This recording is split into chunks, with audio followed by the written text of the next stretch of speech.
A soldier is somebody that is willing to fight for what they believe in, willing to put their life on the line, you know what I'm saying, for what they believe in. And that's pretty much what a soldier is. And you could be a soldier for your country, you can be a soldier for your tribe. Still the tribes out there, right? You could be a soldier for your family, you know what I mean? Or you can be a soldier like I am, like y'all song, right? For Yah. I'm a soldier for Yah. I was recruited by Yahshua, which is the head, right? He's the leader, the chief and commander of Yah's army. You know what I'm saying? And he's a soldier as well. You know, we got some examples of soldiers besides Yahshua, right? Is Abraham, right? Abraham was a soldier. Um, a lot of angels, messengers that they call messengers, but angels are soldiers.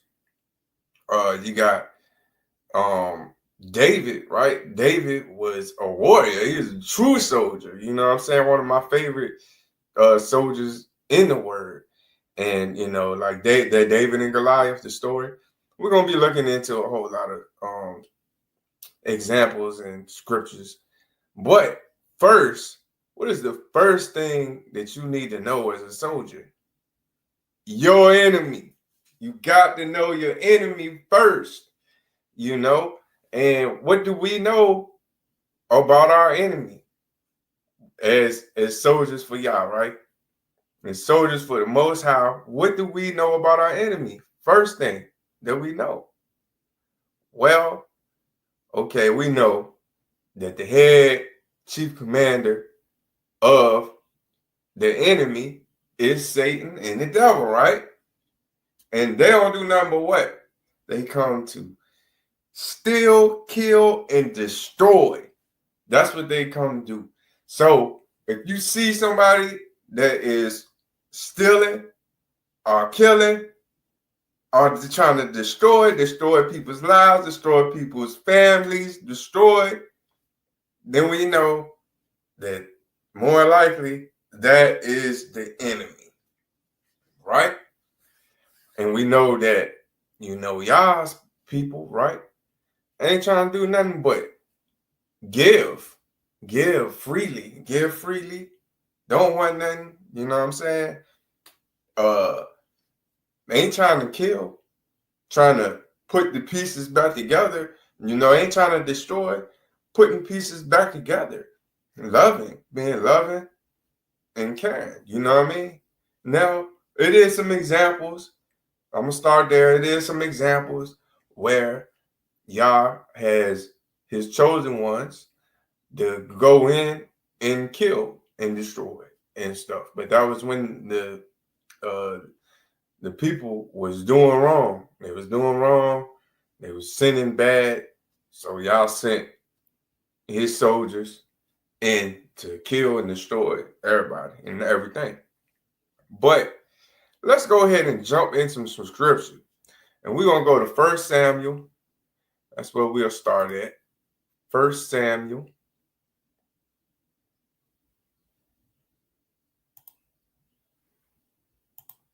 And we'll go to 1 Samuel.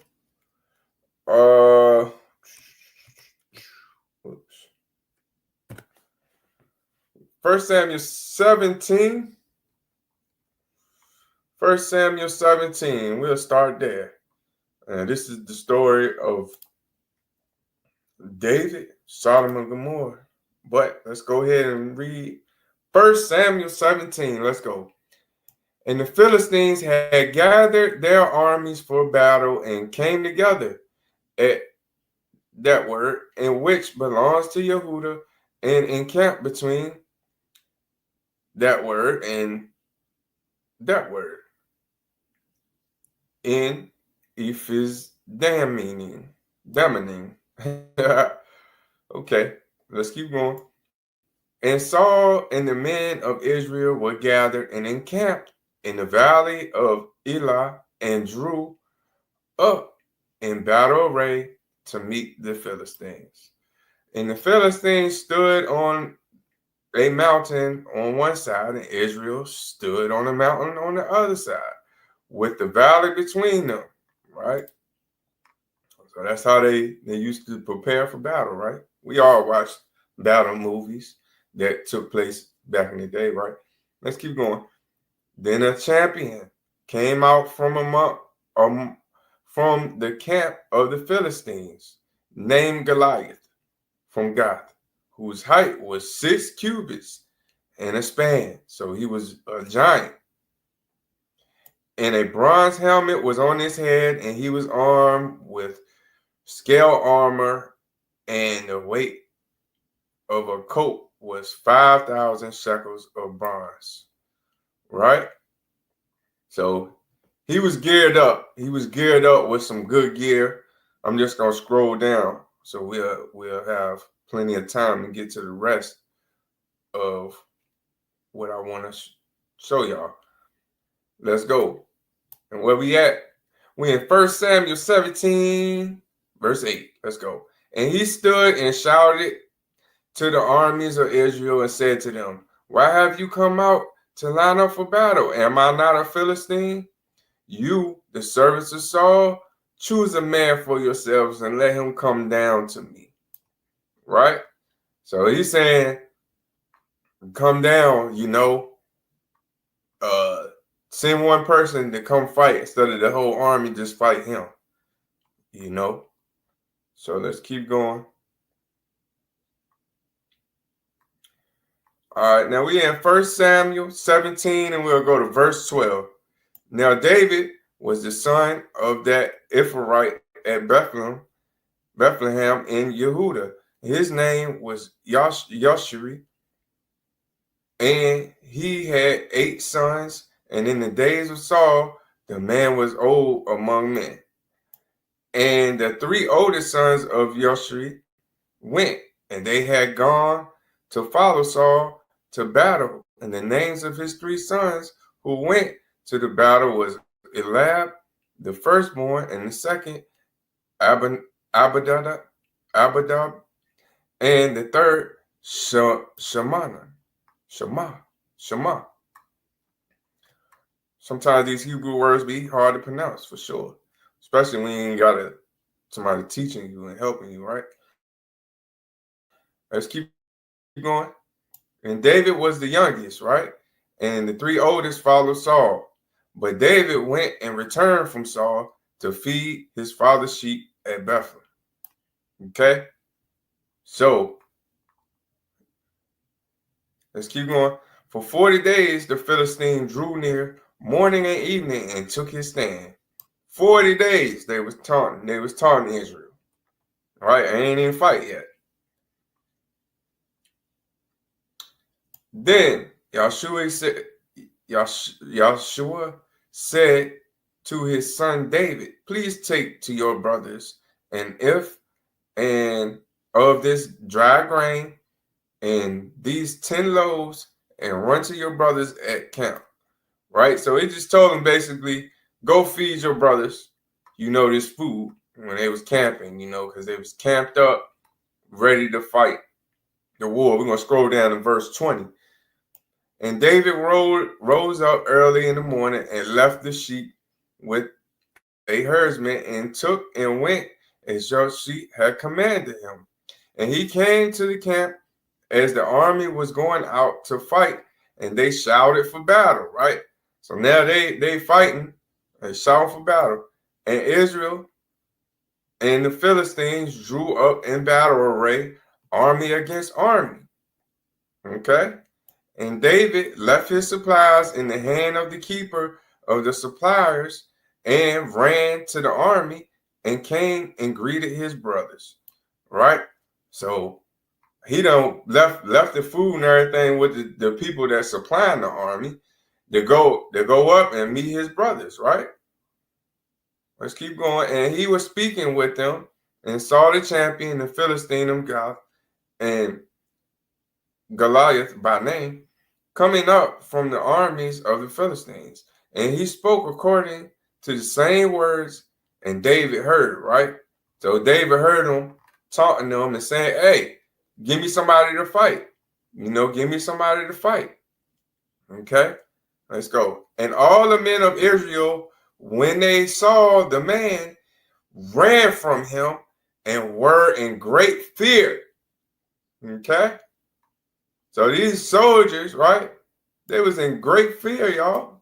Great fear of this giant. Let's go. And the men of Israel said, have you seen this man who has come up? For he has come up to reproach Israel, and it shall be that the man who smites him, the sovereign, is going to enrich him with great riches and give him his daughter and give his father's house and his exemption in Israel, right? Exemption in Israel. So whoever killed this giant was going to get great riches, and his daughter, the sovereign's daughter.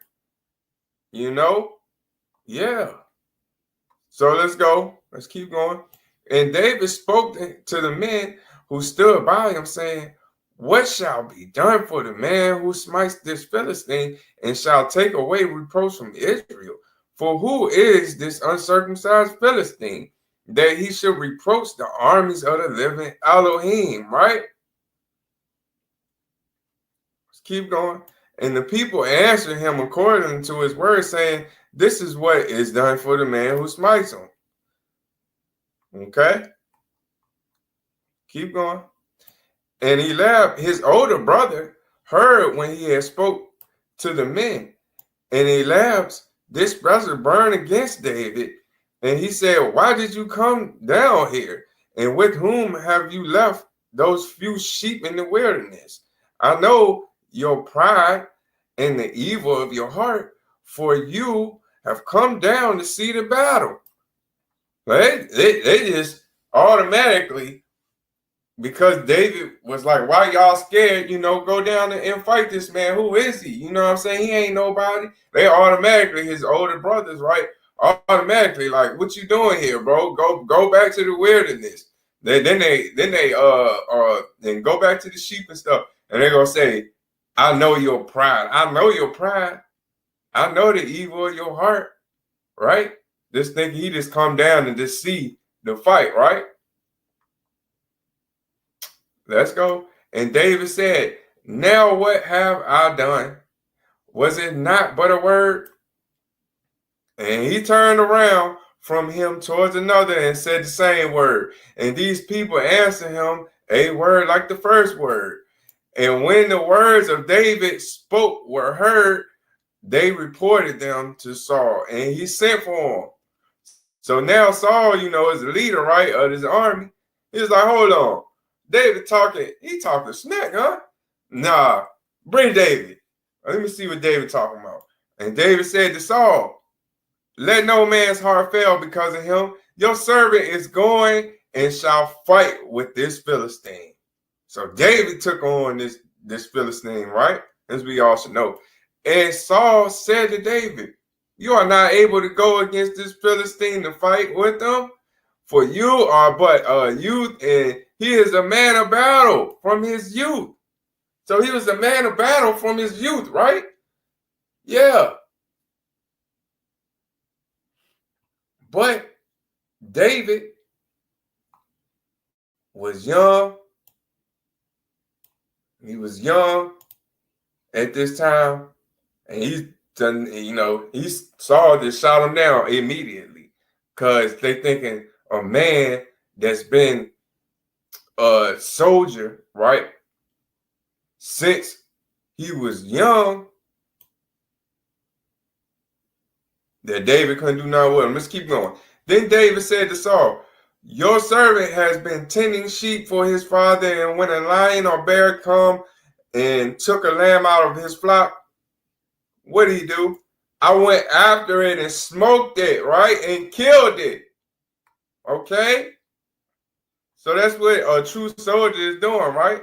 Rescued it from his mouth, and when it rose against me, I caught it by its beard and smoked it and killed it. Okay?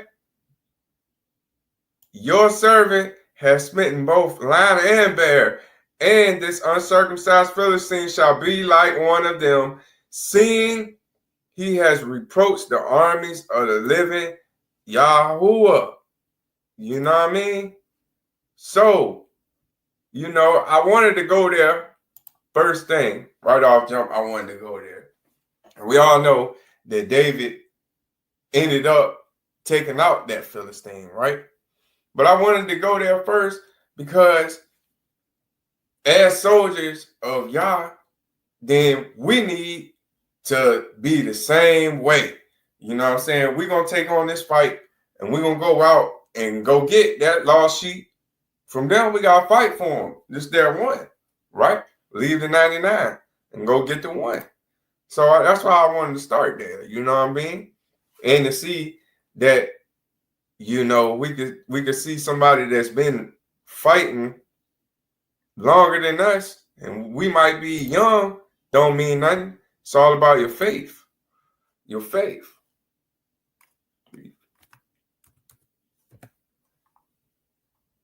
Let's go to, we're in 1 Samuel 18. Let's go to 18. And we'll read verse 12 down to 29. Now we can see that after that, when David killed the Philistine, he was supposed to get those things, right, from Saul, the sovereign, the king of over them at that time, right? Now Saul was supposed to give him great riches, his daughter, or whatever. But, Saul kind of didn't really like him after that. You know what I mean? But he knew that Yah was with him. So let's go ahead and pick up right there. And Saul was afraid of David. So Saul was afraid of David because Yahuwah was with him. But from Saul, he had turned away. Okay, so y'all done turned away from Saul now. You know what I mean? But y'all still was with David. Saul therefore removed him from his presence and made him his commander over 1,000. And he went out and came in before the people. Okay. And David was acting wisely in all his ways, and Yahuwah was with him. And Saul saw that he was acting very wisely and was afraid of him. But all of Israel and Yehudah loved David as he went out and came in before them. And Saul said to David, "See, my older daughter, Merab, I give her to you as a wife.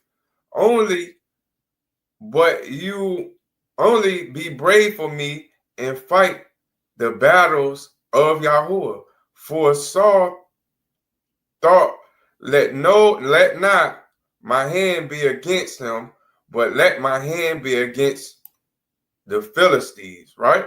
The Philistines.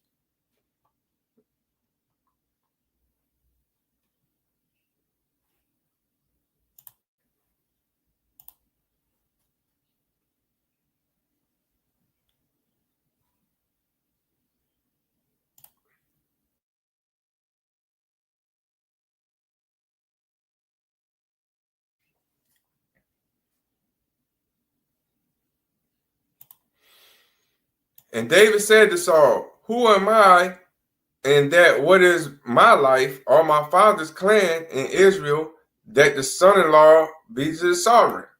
Right? So he's trying to figure out why he want him to be his son-in-law, right? He don't feel worthy. Let's keep going. And it came to be at the time when Merab, Saul's daughter, should have been given to David, that she was given to Adriel, the more lifted, as a wife, right? So now the girl that was supposed to be given to David was given to somebody else. But Michal, Saul's daughter, who loved David, and they told Saul, and the matter was right in his eyes. Let's keep going. And Saul said, "Let me give her to him, and let her be as a snare to him, and the hand of the Philistines be against him." So Saul said to David a second time, become my son-in-law today. Okay? And Saul commanded his servants, speak to David gently and say, see, the sovereign has delighted in you, and all his servants have loved you, and now be the sovereign's son-in-law. And the servants of Saul spoke those words in the hearing of David. And David said, does it seem to you a small matter to be a sovereign son-in-law, seeing I'm poor man and lightly esteemed? Right? He was poor. Let's keep going. And the servants of Saul told him, saying, David has spoken according to these words. And Saul said, say to David, the sovereign has no delight in any payment for the bride, but 100 foreskins of the Philistines to take vengeance on the sovereign's enemies. But Saul intended to have David fall by the hand of the Philistines, because he wanted him to die. But so that's why he sent them out, right? To do what? To get 100 foreskins. That means to kill 100 people of his enemies, right? And his servants declared these words to David, and it pleased David well to become the sovereign's son-in-law, and the days had not expired, right? And David arose and went, and he and his men, and smote 200 men of the Philistines, and David brought their foreskins, and they set them before their sovereign to become the sovereign's son-in-law. And Saul gave him Michal, his daughter, as a wife. Finally gave him his daughter, right? Because he didn't want to give him his daughter for a minute, but was scared of him. But as we can see, David was a soldier, from being young as a soldier. Before he even went out and killed anybody, first thing he did was protecting his sheep, the flock, and then he went out and he ain't never been in a war. His brothers was already at war. They was in war. They had weapons of war, all of that. And they ain't go fight the giant, right? Goliath. They ain't gonna fight him, But this is why I wanted to start off at. I'm gonna be right back with part 2 to are you a soldier? Are you a soldier? Part 2, the question, it's a question.